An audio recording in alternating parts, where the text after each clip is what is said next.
నమస్కారం అండి. ఈనాటి కమ్మని కథ పేరు అనవసరపు పోలిక. వినిపిస్తున్నది మీ విజయభాస్కర్. కాకి స్వేచ్ఛగా, ఆనందంగా, సంతోషంగా ఎగురుతూ జీవిస్తోంది. ఒకరోజు హంసను చూసి దగ్గరికి వెళ్ళి, తెల్లగా ఎంత అందంగా ఉన్నావో, నీవు చాలా అదృష్టవంతురాలివి అని పొగిడింది. దానికి హంస, నాకంటే అదృష్టవంతురాలు చిలక, 2 రంగులతో ఇంకా అందంగా ఉంటుంది. ఈ ప్రపంచంలో ఆనందంగా ఉండే పక్షి చిలకే. కాకి చిలక దగ్గరకు పోయి, ఆకుపచ్చని రంగుతో అందంగా ఆనందంగా ఉన్న పక్షివి నువ్వే కదూ.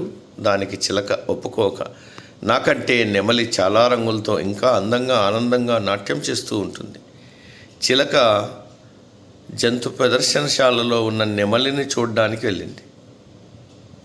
దానిని చూస్తూ పిల్లలు, పెద్దలు కేరింతలు కొడుతున్నారు.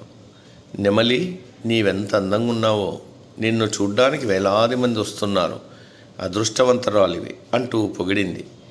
దానికి నెమలి, నేను కూడా అందంగా ఉన్నానని చాలా మురిసిపోయాను, కానీ నా అందమే నాకు శాపమై నన్ను ఈ పంజరంలో బంధించేటట్లు చేసింది. నిజానికి కాకివి, నీవే అదృష్టవంతురాలివి. హాయిగా స్వేచ్ఛగా ఎక్కడికైనా తిరగలవు అని చెప్పింది.